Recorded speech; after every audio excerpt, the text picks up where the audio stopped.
자, 다음은 동남아 지역의 민족 운동에 대해서 보도록 하겠습니다. 자, 먼저 베트남을 볼까? 나 6차 시할 때나 어릴 때 베트남 전쟁 봤었죠. 베트남 전쟁 전에 어떤 일이 있었고, 베트남 전쟁까지 어떻게 연결되는가 보도록 하겠습니다. 자, 이 베트남은 이제 프랑스의 지배를 받고 있었어. 프랑스의 지배를 받고 있었는데, 이제 베트남의 황제가 대불, 그러니까 옛날에 이제 프랑스를 불란서라고 불렀거든. 그래서 프랑스에 대항한다라는 거죠. 프랑스에 대항하는 항쟁을 호소하기 시작하는 겁니다. 자, 그러면서 관료 유학자 지주 등이 의군을 일으켜 황제의 권력을 회복하려는 운동이 전개되는데 이거를 근왕 운동이라고 합니다. 왕을 근본으로 하는 운동이다라는 거죠. 그래서 황제의 권력을 회복하려는 왕을 근본으로 하는 운동이다 라고 해서 근왕 운동을 합니다. 근데 결국에는 이제 조진력이 부족하고 그다음에 프랑스가 당근을 뿌려. 그래서 근왕 운동 그만하면 내가 뭘 줄게, 근왕 운동 그만, 뭐 이쪽 세력은 뭘 하고 이렇게 해줄게 말해서 당근을 막 뿌린다. 그러다 보니까 이제 프랑스의 헤어처럼 결국엔 이 근왕 운동이 실패가 되었다. 그다음에 이제 베트남 국민들 의식에 조금씩 독립에 대한 의지가 싹트기 시작하는 거죠. 그러면서 1904년에 베트남 위신회가 조직됩니다. 팜보이쪼라는 사람이 조직을 해가지고 반프랑스 단체를 꾸려서 이제 여러 근대문을 수행하고 독립정신을 함양하고 그다음에 통팅 의식을 한번 설치하는 겁니다. 약간 좀 뭐지 기숙사 같은 것들 설치를 해가지고 이렇게 근대사상 보급하고 문명 캐치를 하면서 베트남 국민들을 가르치는 곳이다 라고 보면 돼요. 자, 이 사람이 바로 이제 팜보이쪼라고 부를 수 있습니다. 자, 이게 바로 통킹 의숙이야.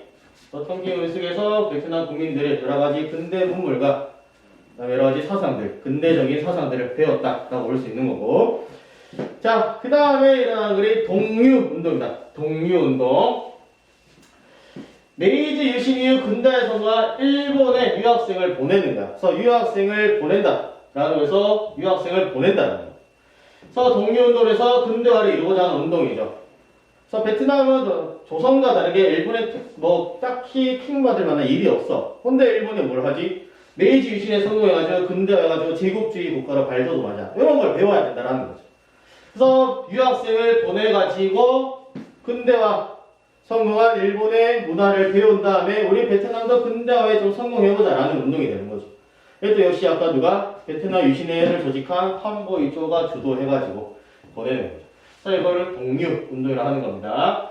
자, 그 다음에 베트남 광복회가 조직되는데 이거는 중국으로 도망간 팜보이쪼가 왜? 프랑스가 이 팜보이쪼가 베트남에서 계속해서 독립운동을 하고 있으니까 당연히 죽이려 들겠죠. 그러다 보니까 베트남과 국경선이 맞대고 있던 중국으로 팜보이쪼가 살기 위해서 망명하는 겁니다.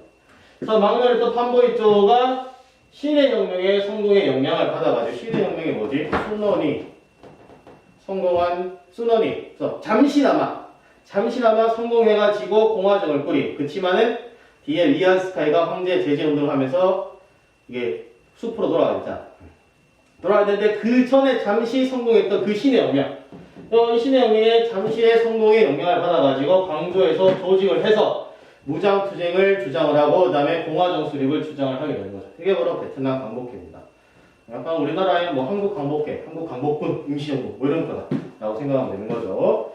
자, 그래서 베트남에서는 반프랑스 운동이 펼쳐지게 되는 겁니다. 제1차 세계대전 때 프랑스가 어떤 식으로 말을 하냐. 야, 너네 베트남이 우리 프랑스를 도와가지고 제1차 세계대전에 우리가 승전국이 된다면은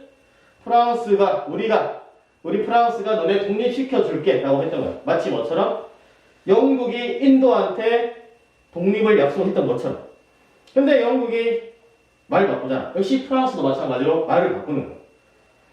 제1차 세계대전에 끝이 나고 나면은 독립을 해준다고 해놓고서는 자기를 도와주면은 그냥 또 제1차 세계대전이 끝나고 나니까 말을 바꾸는 거죠. 그러다 보니까 베트남 내부에서 프랑스에 대한 반프랑스 운동이 확산되는 겁니다. 친해가 약속을 했는데 약속을 지키지 않았으니까. 이때 활약한 사람이 누구다? 바로 호치민입니다.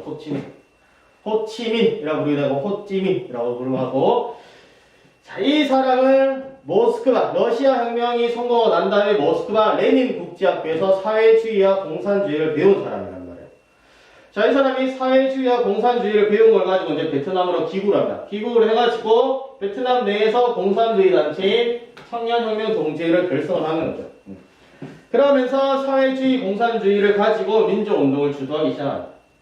자, 다음 이제 30년에는 베트남 공산당을 창당을 하고, 다음에 당을 중심으로 월맹이라는 결성합니다. 베트남 독립동맹에서 베트남을 월남이라고도 표현하죠. 그래서 이제 월맹이 되는 겁니다. 베트남 동맹이지. 베트남 독립동맹회를 결성해서 이거를 월맹이라 한다. 월맹은 월자가 베트남을 뜻하기 때문에 월남이라고 부르기 때문에 월맹이라 하는 거고, 결성해서 민족회방을 해서 총봉기를 시작하는 거죠. 무장투쟁을 준비를 하는 거지. 자, 그러면서 여러가지 프랑스에 맞서 싸우면서 있다가 태평양 전쟁 이후, 그러니까 제2차 세계대전이죠. 제2차 세계대전 이후 1945년 베트남 민주공화국, 근데 베트남에서 북부 지역입니다. 남쪽 지역은 자유민주주의, 자본주의를 받아들였고, 북부는 호치민을 중심으로 하는 공산주의 사회주의를 받으면서 베트남 북부 지역에 베트남 민주공화국을 성립하고 정부의 주소로 취임하면서 이제 베트남이 분열되게 되는 거죠. 네, 북쪽에는 공산주의 지역, 남쪽에는 자본주의식 분열되게 되는 겁니다. 그래서 이제 남북 분단이 되는 거죠. 자, 이 사람이 바로 호치민이고, 그래서 남북 분단이 되어가지고 프랑스와 싸우게 되는 거예요. 분단된 상태에서 프랑스랑 싸우는데, 프랑스는 식민지를 가지고 있는 게 뭔가 좀 의미가 없다라고 조금씩 생각을 하게 된 거죠. 현대사로 접어들게 되면서. 그러면서 9년간 싸우면서 결국에 전쟁에 승리를 했는데, 제네바 협정으로 남북이 완벽하게 분리가 되는 겁니다. 그래서 남쪽으로는 미국이 지원으로 자본주의 국가가, 북쪽으로는 소련의 지원으로, 여기가 이제 호치민이 북쪽으로 들어가 있는 거죠. 그래서 제네바 협정으로 남북이 완벽하게 분리가 되면서 누가 주도권을 가지고 베트남을 통일할 것인가, 이걸 두고 싸운 게 뭐가 되지? 베트남 전쟁이 되는 겁니다. 그래서 북베트남이 결국에는 무력으로 승리를 거두면서 베트남 사회주의 공화국이 수립돼서 베트남은 오늘날까지도 무슨 국가? 공산주의 국가, 사회주의 국가가 되는 거죠. 지금도 베트남은 사회주의, 공산주의 국가라고 내가 얘기했었죠. 6차 시, 그러니까 6조 발표할 때나 아니면은 22차 시 발표를 할 때, 얘기를 할 때. 자, 여기 바로 제네바 협정 당시에 베트남을 남과 북으로 나눈 협의다, 제네바 회담이다 라고 볼 수 있고, 그 다음에 베트남 전쟁에서 제가 또 이것도 설명을 했죠. 그래서 미국이 공산주의가 베트남에서 팽배하는 걸 막고자 사건을 조작해가지고 베트남전쟁에 뛰어든 거. 그건 이제 통킹만 사건이에요. 그래서 미국이 공격을 받았다고 조작을 하면서 베트남전쟁에 참전했고, 그래서 남쪽 베트남을 도와주면서 전쟁을 했는데 결국에는 전쟁에서 패배가 됐죠. 왜? 베트콩들이 게릴라전을 너무 잘 펼쳤고, 이 베트남이 열대 우림 지역이기 때문에 북쪽에 있었던 사람들을 이제 베트콩이라고 그랬단 말이야. 이 베트콩들이 전쟁을 잘했어. 열대 우림 막 숨으면서 늪에서 막 숨어 있을 때는 이런 것들을 여러 빨대라 쳐. 빨대를 이제 먹으면서 숨을 쉬고 나는데 미군이 이렇게 지나고 나면 그 뒤에 올라서 가지고 총을 쏘. 이런 식으로. 그래서 결국에는 미국이 이제 처음이자 마지막으로 전쟁에서 진 거죠. 전투에서 진 거는 진주만 습격 사건이에요.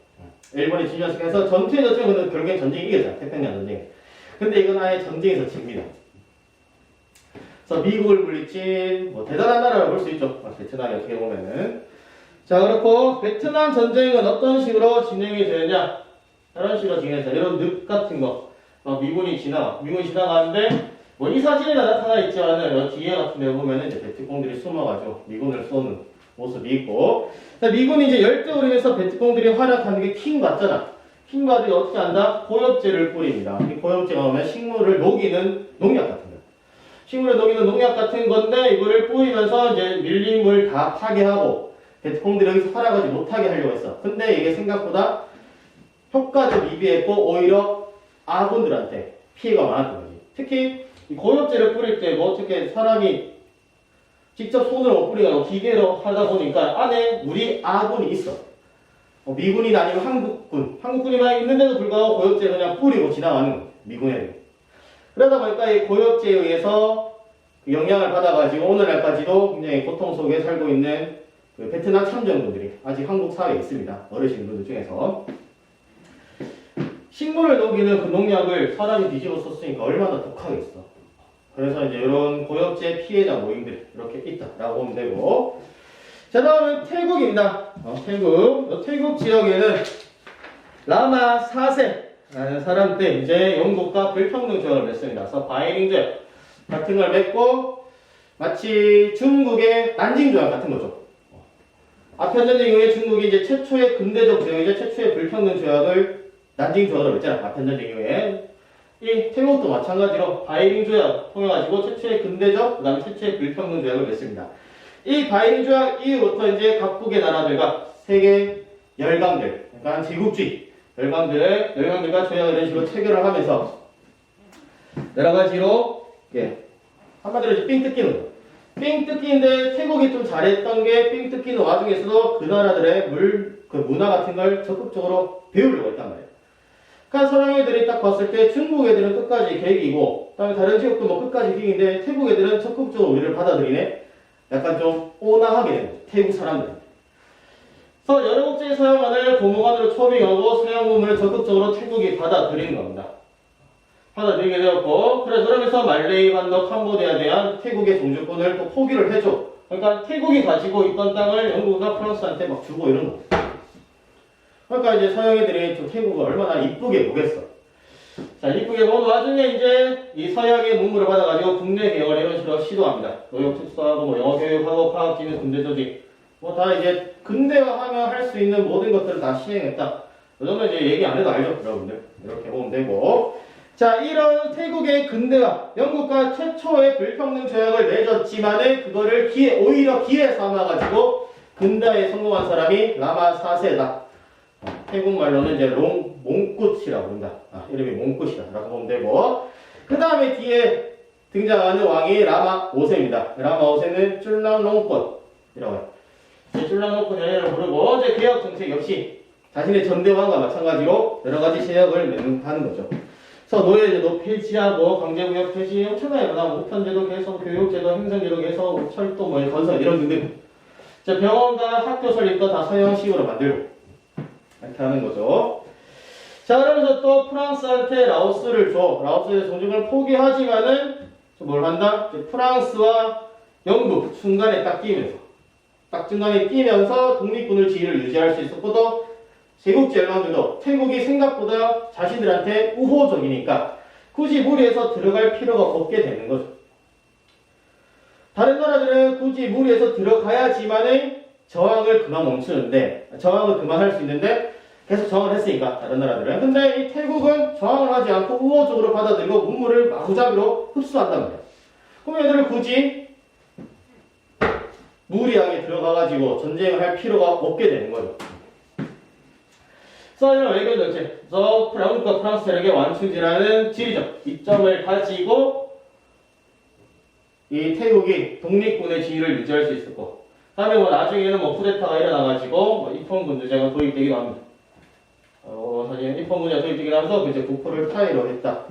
그래서 이제 태국에 대해서는 여기까지 얘기하고, 또 슬픈 얘기가 좀 하나 있어.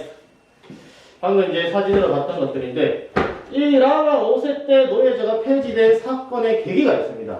물론 그 서양의 문화를 받아들인 것도 있지만은 바로 이거죠, 이거. 이게 뭐냐면은 라마 5세고 라마 5세의 아내, 라마 5세의 그 자식인데, 이 태국에서는 왕들이 휴가를 보내는 그런 호수 중간에 섬 같은 곳이 있어. 여기 이제 배를 타고 가서 여기서 이제 휴가를 다시 즐기거나 아니면 오후에 낮을 즐기는 거죠. 지금 이제 라마 5세가 이미 들어가 있는 상태에서 그냥 놀다가 이제 아내를 부르는 거지. 야, 같이 놀자 하면서. 우리 내 새끼 데리고 와, 이렇게 되는 거죠. 우리 자식과 같이 놀자 해가지고 막 가는데, 가다가, 왕은 이미 안에 있고, 이제 그 왕의 아내와 자식이 배를 타고 가다가 배가 갑자기 뒤집어졌는데, 여기는 물이 깊지가 않아. 얼마 전에는 한 허리보다 조금 낮아. 허리보다 조금 나는데 사람이 갑자기 배가 뒤집어서 여기서 보니까 정신이 없는 거죠. 정신이 없는 상황에서 얕지만은 허리보다 더 낮은 물이지만은 정신이 없는 상태에서 계속해서 물에 있는 겁니다. 물에 있는데 주변에 이제 그 많은 노예들이 있어. 이 사람들을 모시는. 이 사람들을 계속 모시는 노예들이 있는데, 태국의 법에 뭐가 있냐면은 노예들은 함부로 왕족을 건들 수 없다라는 법이 있는 거예요. 자, 그러다 보니까 노예들이 이 아내와 자식을 구해줄 수 없는 거죠. 왜? 구하기 위해서 몸에 함부로 손댔다가는 자기가 죽잖아. 자, 그러다 보니까 노예들이 자신들이 살기 위해서 그 왕과 왕비의 아들을 건져 올리지 못하고 결국에는 죽습니다. 허리 춤도 안 되는 물에 의해서 왕비와 그 아들이 죽게 되는 거죠. 자, 그러다 보니까 라마 5세가 너무나도 좀 어이가 없는 거지. 이런 노예제가 계속해서 있으면은 내가 물에 이 정도에 빠져도 아무도 나를 못 구해주게 되는 겁니다. 그래서 어떻게 한다? 아예 노예제 자체를 폐지해버리자라고 되는 거죠. 서양의 문물의 소품처럼 받아들인 김에 노예제 자체도 아예 폐지하자라고 되는 겁니다.